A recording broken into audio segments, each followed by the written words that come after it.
লালি চড়ে গেছে, কাটার 7 দিন থেকে 10 দিন আগে আমরা সিটের শস্যটা বুনে দিই। সিটের শস্য যখন বুনে দিয়েছি তখন কিন্তু চারা এতটুকু গিয়ে গেছে। এই 10 দিনের যে বয়স, আমরা তো বুঝি, আমরা এখানে কিন্তু সবাই চাষি, কৃষকের সন্তান, নিজেরা কৃষিকাজ হাতে করে করালো, বীজ নিজে হাতে বোনালো। আমরা সবাই বুঝি যে 10 দিনে কতটুকু হয়। যখন এই শস্যগুলো 10 দিনে আমরা ধানটা কেটে যত দ্রুত সম্ভব আমরা হিসেবে করে নিয়ে বাড়ি চলে আসলাম, তখন কিন্তু ওই শস্যগুলো মাথা খারাপ করে উঠতে হলো। যদি আমাদের ওই অল্প অল্প রস থাকে তাহলে একটু সিটে ইউরিয়া দিয়ে দিলাম, না হলে যখন ওই ধানটা নেমে আসার পরে একটু মাটি একটু টাটিয়ে গেল, সুন্দর মাটি শুকিয়ে গেল, একটা সেচ দিয়ে, যখন আমরা সেচ দিয়ে দিই, সেচ দিয়ে একটা সার মেরে দিই, তখন সরষের কিরাম চেহারা হয় ভাই, খুব সুন্দর না?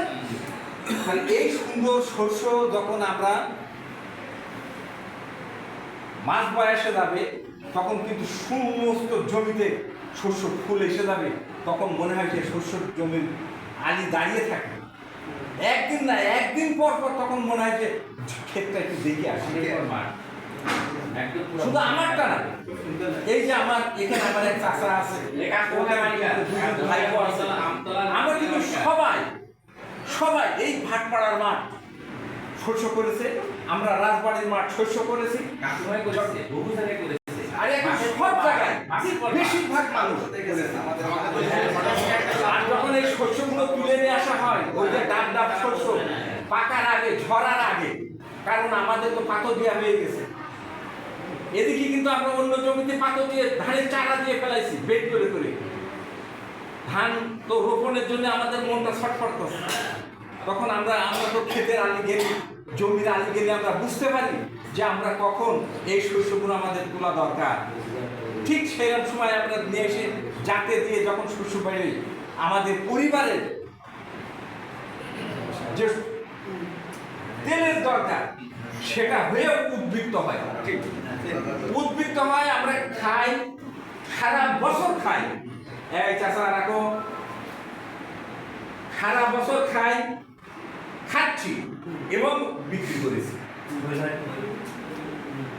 আবার এদিকে হচ্ছে কি, বাড়ির যখন শস্য হয়, তখন আমরা যখন ঘাই ভাঙিয়ে দিয়ে আসি, তখন কিন্তু আর একটা জিনিস হয়, সেটা হচ্ছে যে বাড়ির যে খোল, এই গরুর খাওয়া নিজে হাতে তৈরি করা সরিষার খোল, যখন নিজেরা গরু খাওয়াতে যাই, যখন আমরা খোল দিই, তখন একটা আলাদা একটা ঘ্রাণ আসে, তখন কিন্তু মনটা ভরে যায়।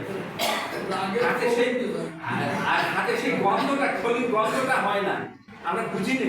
যারা এই যে কারখানায় থেকে বেরিয়ে আসা খোল আর আমাদের নিজের বাড়ির খোল, একটা কিন্তু আলাদা। সেই জন্য মানে নিশ্চয়ই পুষ্টির মান ভালো, তাহলে আমাদের গবাদি পশু ভালো, গবাদি পশুগুলোর জন্য উপকার। আমরা খাচ্ছি নির্ভেজাল জিনিস,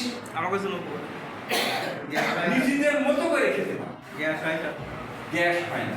সেই জন্য আমাদের এই যে বলছেন, এগুলো ডিনাই করা না, আমরা যে মাঠগুলো তৈরি করতে পারবো করবো, যেখানে আমাদের হবে না সেখানে করবো না, বিকল্প চিন্তায় থাকবো।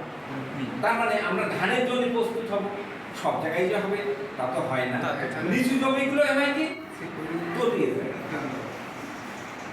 সেই জন্য আমরা আমাদের স্যার যেটা বলছে আমরা শুনি, বাস্তবে আমরা প্রয়োগ করার জন্য